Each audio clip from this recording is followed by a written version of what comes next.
of the meditation on breath, this middle breath becomes the main object of attention. Very different. And that middle breath, attention to that middle breath, opens our awareness of the subtle breathing in the body. This subtle breathing in the body, you should understand very carefully.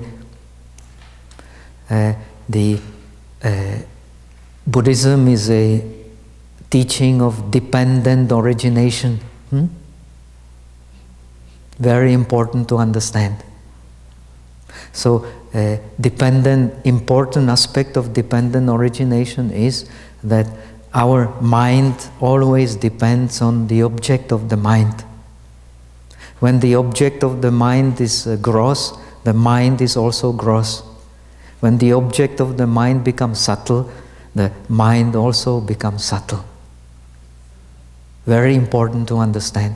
This is a key to understanding of yoga, of the whole science of yoga, no matter whether the Buddhist yoga or the Samkhya yoga, Patanjali Yoga Sutras, or the Vedanta yoga. All yogas explain the process of learning samadhi is a process of making the breath and the mind and the body more and more subtle, till in the deeper stages of concentration the breath actually disappears. Then what the meditator is experiencing, if he meditates on breath, is a subtle image of the breath. That subtle image of the breath then becomes in northern, in southern tradition, in all tradition of yoga, actually the object of concentration. So when you meditate on breath, and also when you do the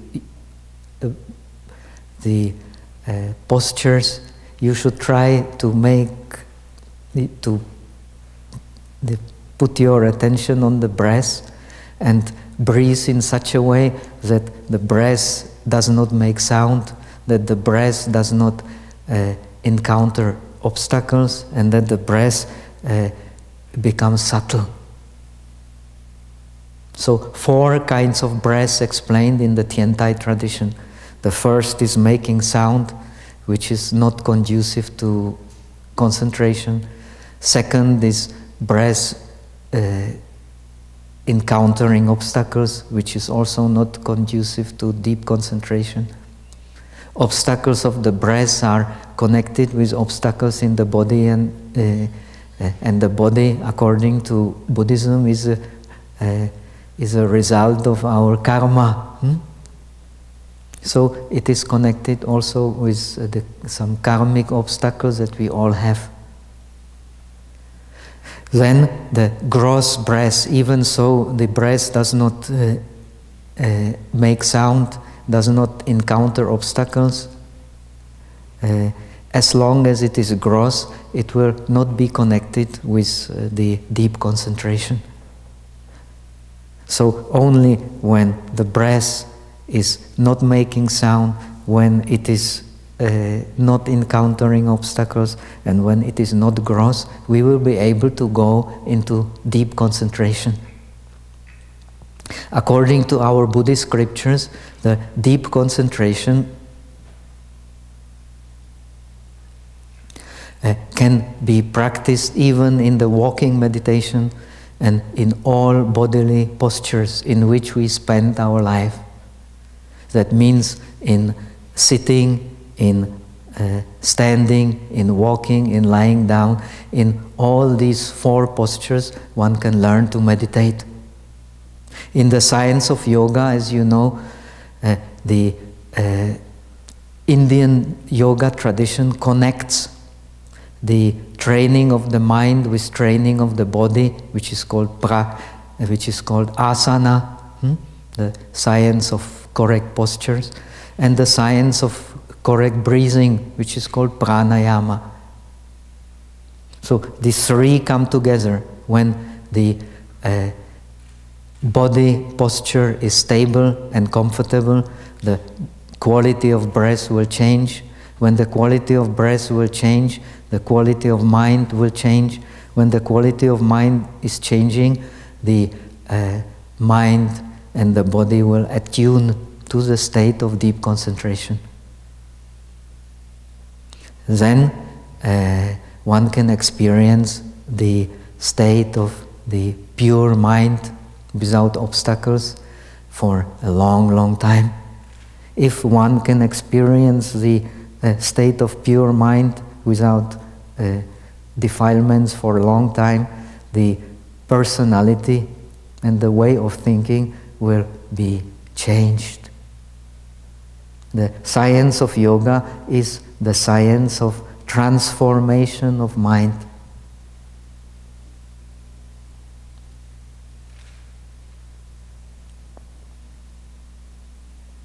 Transformation of mind means that to use the language of the Yogacara, of the Vaisya, that our differentiating mind, which is cause of our defilements, turns to wisdom, is transformed to wisdom. When our mind is transformed to wisdom, we can abandon the impurities of our mind and learn eventually to stay in the state of purity. Whatever is happening will then eventually not be able to affect the purity, experience of the purity of the mind. This is what is meditation about. So that the meditator gets a deep experience of the purity of the mind, which will transform his consciousness, ordinary consciousness, into wisdom. This is the meaning of all schools of yoga, no matter whether it is Buddhist yoga or whether it is Patanjali, the yoga based on Samkhya, or whether it is Vedanta. All actually describe the same process of transformation of differentiating mind into wisdom. The Patanjali, the Yoga Sutras, those who have studied yoga, the second verse explains yoga as Chitta Vritti Nirodha, the cessation of the activities of the mind. The cessation actually does not mean cessation at all. Cessation means just transformation. Jwan-i, paravritti. And this is what we want to attain by a continuous practice of awareness and mindfulness, or rather mindfulness and awareness, because as we will explain in the evening, in the coming days, the awareness, which is wisdom, is based on mindfulness.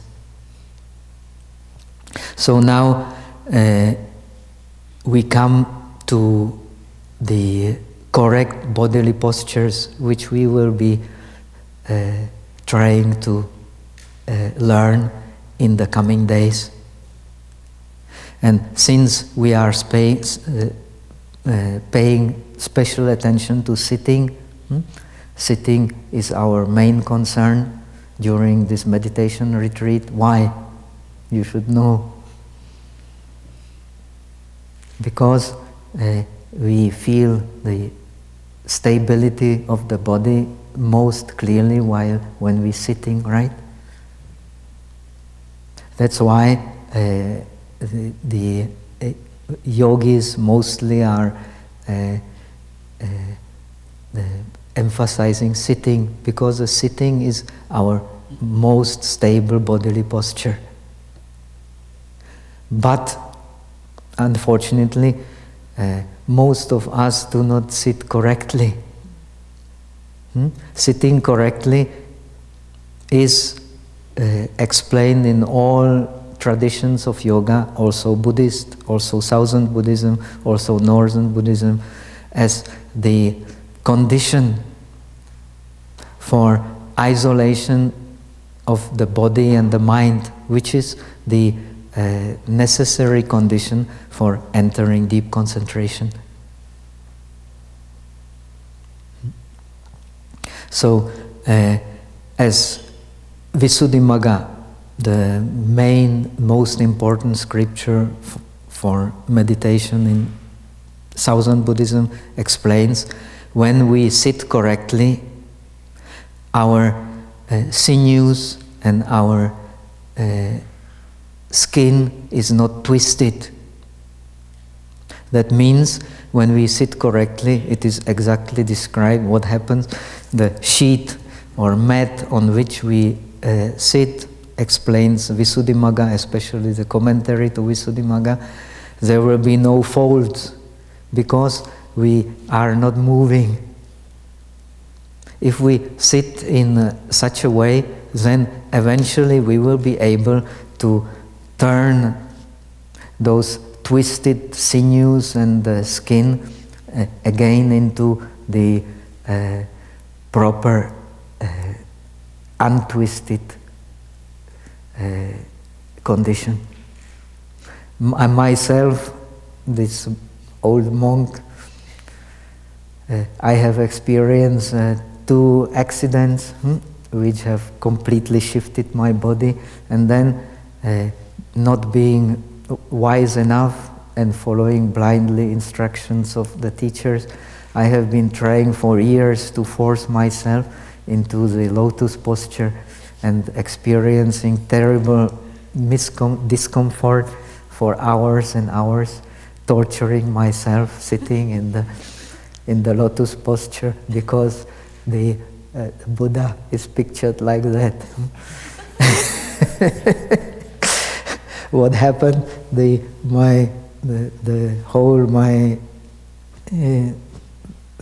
hips, shoulders twisted. Then accidents on the top of it, and being a former football player on the top of it made my situation very, very difficult. So that I was experiencing the whole body swollen and so on for a long time. Then the way that really helped me to deal with the problem was this awareness of the correct support. As I have said, developed by the on the base of study of the infants, and the infants is the most wonderful world we can experience. They have the natural instinct for correct support. No one has to teach them. They always support themselves correctly. Whenever there is some impulse from the outside, they turn to their attention to the impulse from the outside, using a correct support of the body, turning the body on the correct axis so that their sinews and skin does not get unnecessarily twisted. They know instinctively where to stop. They never overdo. So they have this kind of natural instinctive wisdom, but they have no way of experiencing it with awareness. We adults, as compared to the infants, we have the privilege of being able to experience it with awareness and work on this with awareness. Return to the infant time, but with full awareness. That if you can do it, you will become great yogis, and you will eventually be able to get your body fixed, your mind fixed, and your breathing fixed. But it is a long process. Why? We have all developed in this world wrong habits.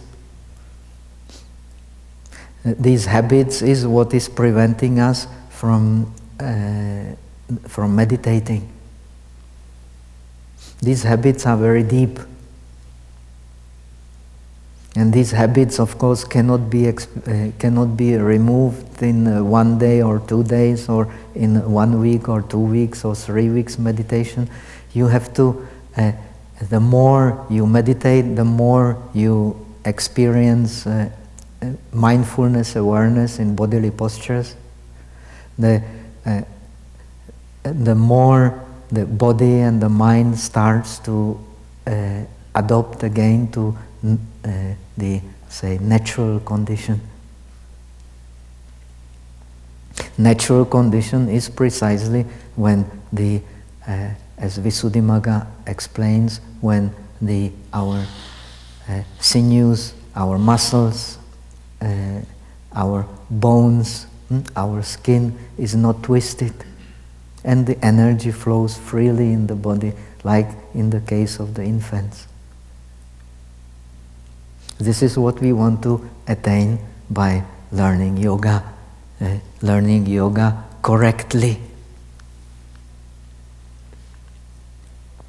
So now we start with sitting, because sitting is among the 4 postures we spend our life in. It is a most stable posture. So those who want to develop deep concentration, they mostly do it in sitting, and they support their mind of mindfulness and awareness also in walking, in standing, and in lying down. Only then the process of transformation of our polluted mind into wisdom will become successful. According to Buddhism, the only way to enlightenment, to clarity, is to practice mindfulness and awareness in the 4 bodily postures. That means continually.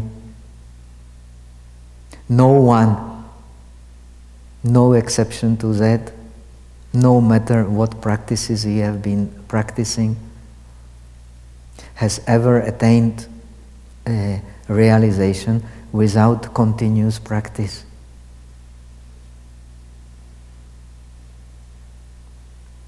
And continuous practice is the continuous awareness and continuous mindfulness. Only that kind of conditioning will be able to transform our personality, which is nothing else than our habits. According to Buddhism, we don't believe in individuality or Pudgala. There is no such thing as individuality as something substantial. Individuality is a process. The individual is a process. A person is a process. There is no such a thing as some substantial person. Because we believe in person as being something substantial, therefore we are always experiencing suffering, because we cling to the person. The idea of self, according to Buddhism, is nothing but clinging to the wrong view. Without clinging to wrong view, there is no suffering. And the wrong view is connected also with wrong habits.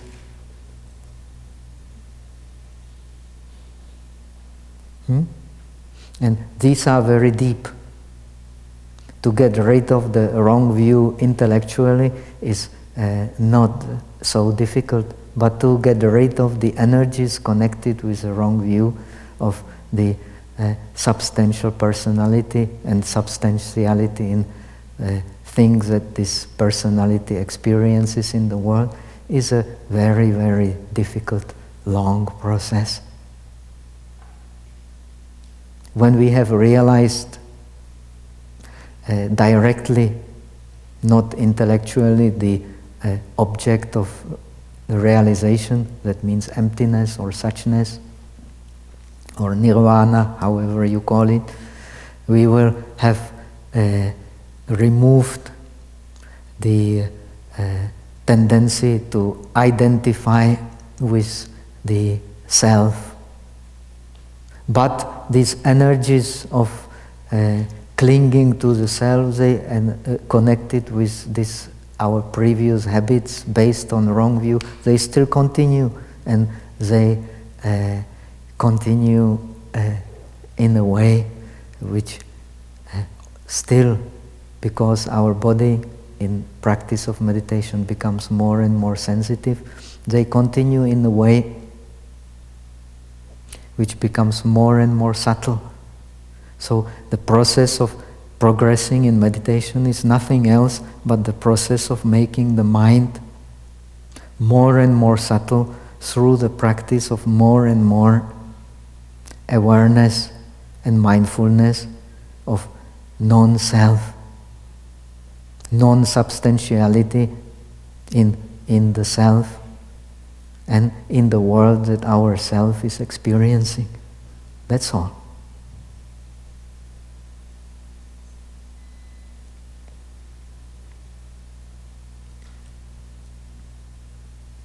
So now let us come back to the bodily postures.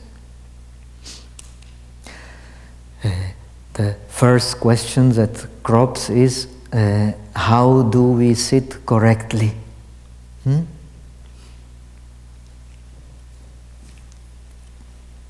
Now, according to the teachings of anatomy, especially the research that Dr. Vojta made, actually our body has the all system of information, or system all is connected to bring us into correct posture. To correct posture is based always on correct support.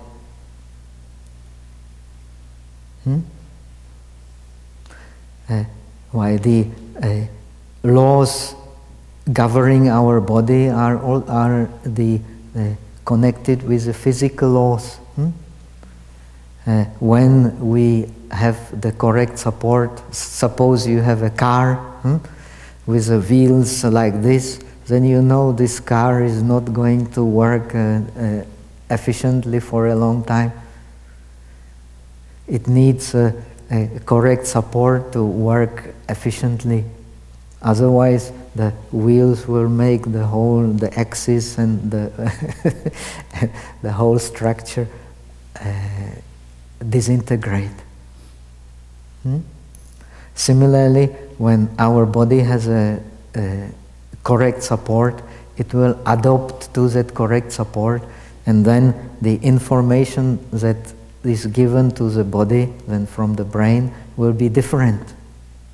Then, as Visuddhimagga explains, when we sit in the correct posture, the feeling that we experience will be, and the breath that we experience will be different than the feeling and the breath we experience when we do not sit in the correct posture.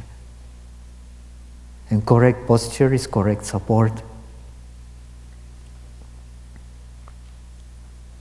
So our body, in old India, the people seem to have been more intelligent than anywhere else in the world. In India, they have specially studied the science of the correct posture on animals, on nature. That's why most of the bodily postures taught in yoga and that science was brought also by Dhammo, who has transferred the Indian yoga tradition and martial arts to China. It was the main science was based on the observation of different animals, how they stand, how they walk, how they breathe. The nature is the inexhaustible source of learning. When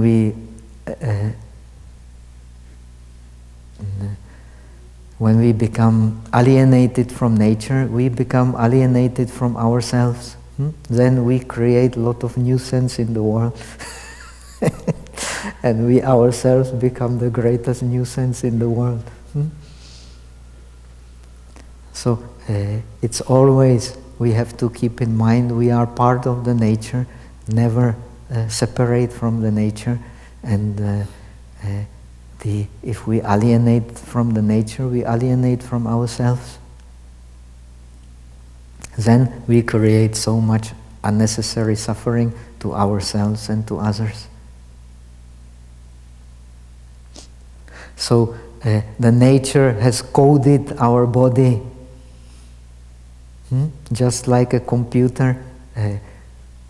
It has naturally coded, not man-made coded, but naturally coded, especially emphasized in the Northern Buddhist tradition. The state of experiencing enlightenment is nothing but returning back to nature. Our own nature is nothing else but that state of clarity.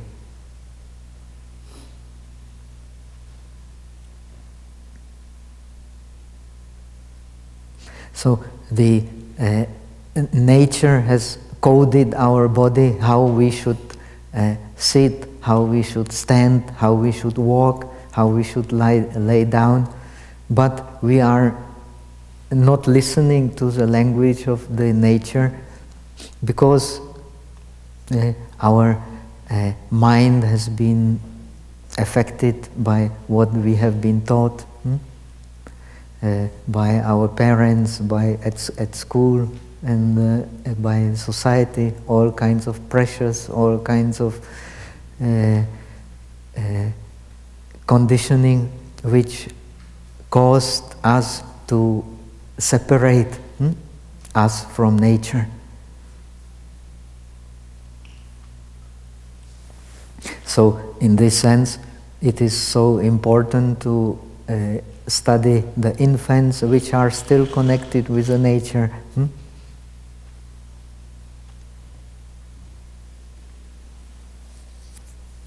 So when we sit correctly, how do we sit?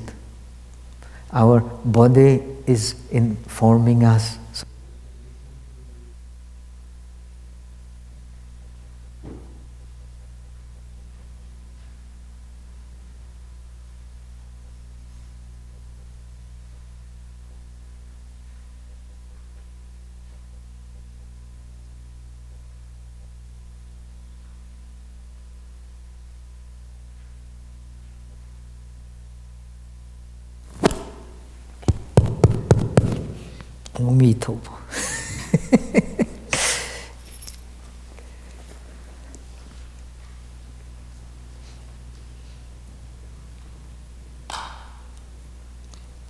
So we should listen to the language of the nature which is coded in our bodies.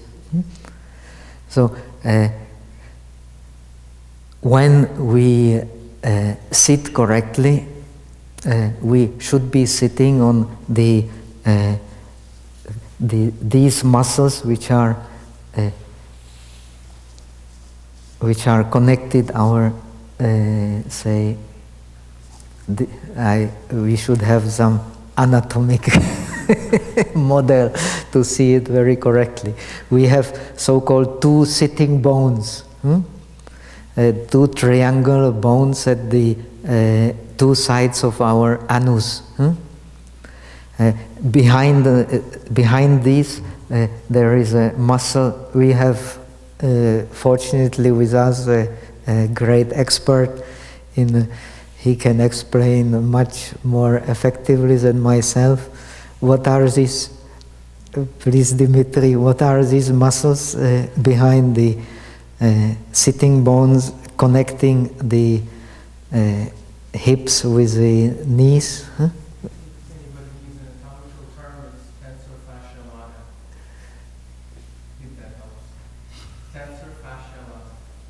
Okay, so is it clear?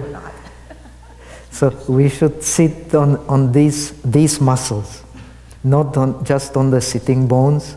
The sitting bones, they in a way connect us. We can get intuition about these muscles. But when we sit on these muscles, what will happen? Our spine will be naturally lifted. We don't need to do anything. We just follow the call of the nature. Call of the nature is to lift our spine, because we are humans. And humans differ from lower kind of creatures in the sense that the nature has lifted their spine. So that is why in Buddhism there are two kinds of beings which are able to transform consciousness into wisdom, and it is gods and humans. One has to be born as a god or a human according to Buddhism and yoga. Same idea in Buddhism, same idea in yoga, same idea in Taoism. One has to be born as a human or as a god in order to attain clarity, transformation of mind into wisdom. And this is enabled by our straight condition of the spine. The spine is actually not straight, but it is formed in such a way that despite its bends, it is keeping us straight. So when there is this natural instinct for raising our body due to sitting on these muscles, then we know we are sitting correctly. Then what should happen is our knees should be planted on the mat, or here we don't sit on mat, we sit on 昨垫 怎么说英文 This is not cushion. How do you call this in English? Not cushion. Cushion is anyway mat. Huh? Is it mat? So we should sit on the mat in such a way that our knees are planted into the mat. Then try to think that you connect the left side and right side so that the spine is in the middle and the bodily weight is spread equally on the left side and on the right side. This is important to shift it, especially for people like myself who have some handicap. It is very important to experience it deeply with concentration, how to optimally shift your body so that you get this natural lifted feeling. Then eventually the information that the body gets from the brain will become different and your body will start adapting to the correct posture. And these twists in the body or deformations in the body, then you can eventually, by continuous practice of correct sitting and to walking, we will talk about it more, and standing, you will then change the structure of the body and the way of breathing. Now, so when you sit, make sure that your knees, you take some, if you need, you take some more cushion, so that you can feel the knees being planted into the ground, into the mat. So when you touch, when you pull the knees, your body remains stable. If you sit correctly, someone comes and tries to push you, he will not be able to push you. You will still stay in the same place. Just try. Shall I pull someone? Let me see.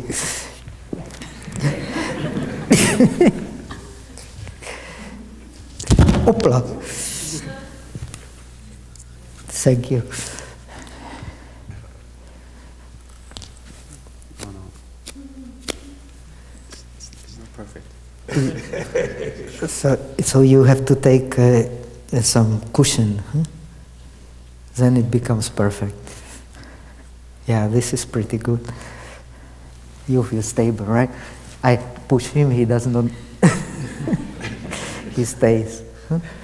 This is how it should be. You should try. If you need, you take some.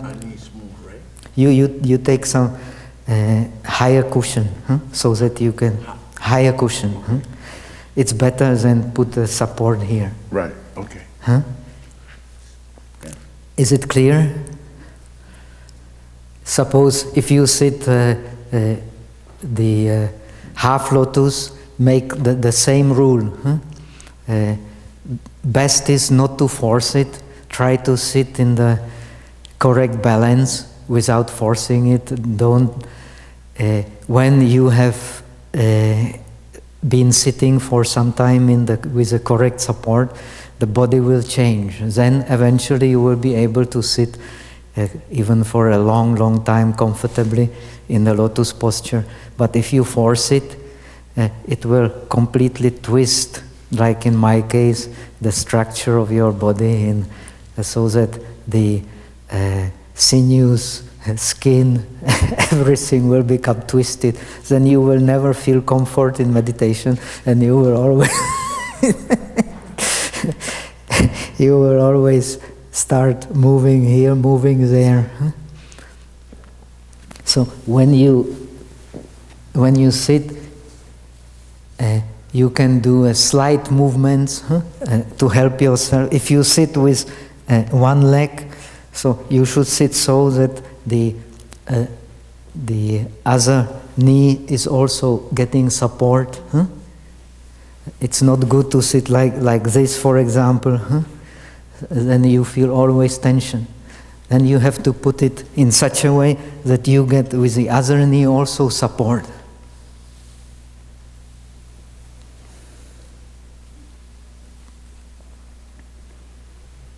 Then you can balance your spine into the middle.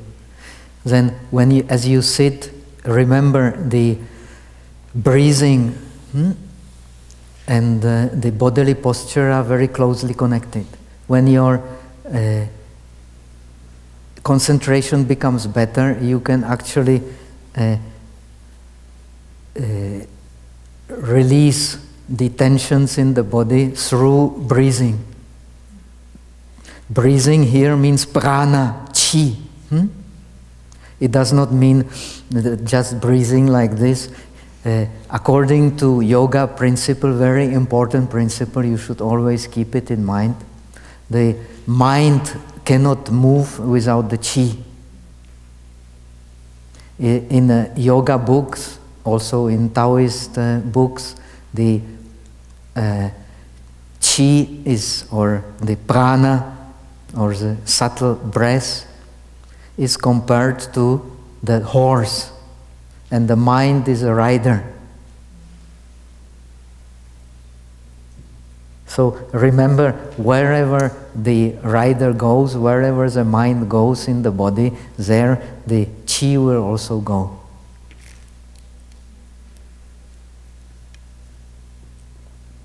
So when your concentration gets better, you can eventually mindfully go through these obstacles of twisted sinews and twisted muscles and release them. Then you can also do gentle movements so that you still keep on feeling this natural instinct of raising the spine. Unfortunately, in the Southern tradition in which I have been raised in a way, and which I am thankful for my understanding of Buddhism in a way, this aspect of training in meditation is being completely neglected. If you have lived in Burma or in Sri Lanka, especially, nowadays not many monks practice meditation seriously, but when they practice, very often they sit like sacks of potatoes, like this. The result is that, of course, they, when they over 50, they all get they become unhealthy.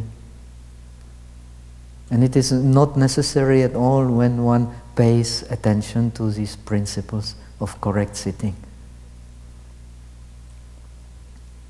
So the training, especially in the Southern Buddhism, has been only training concerned with the mind.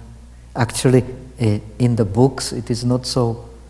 As I have noticed, the Visuddhimagga explains very clearly the importance of the correct posture, but they just don't pay attention to it, because that tradition of yoga has more or less disappeared. It has been much better preserved in the Northern tradition. So how we actually sit, our bodily posture, is influencing directly the way we breathe, and the way we breathe influences directly the way we think. So unless we are aware of all this process, we will not be able to go into deep concentration. It is not possible. We will be always in one way or another hindered. Then even if one makes, in the Southern Buddhism, we emphasize mostly the Vipassana. The Samatha is not emphasized enough, but the Samatha, it is explained in all Buddhist tradition, is the base for meditation. Without Samatha, you will not get a very deep experience in meditation. Impossible.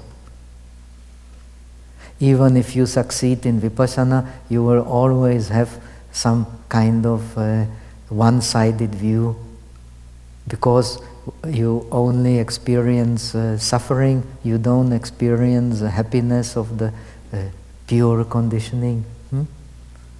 And the pure conditioning is also connected with correct bodily posture and correct breathing. Impossible to separate it. So even in the old times, the old disciples of the Buddhas, they were experts in yoga. That's why, like Ananda, when they die, they could burn their own bodies, because their energies were completely pure. And they had no obstacles in the body. Only then one is able to do it. So today we only pay attention to correct sitting. In the afternoon we will then start discussing the correct standing posture and correct walking, and then in the coming days, we will explain some basic asanas, the bodily postures, which attune us to the mindfulness and awareness of bodily postures, which is explained in Samyutta Nikaya as the condition for realization of the selfless nature of ourselves and of all the phenomena and of the world. So that much for now.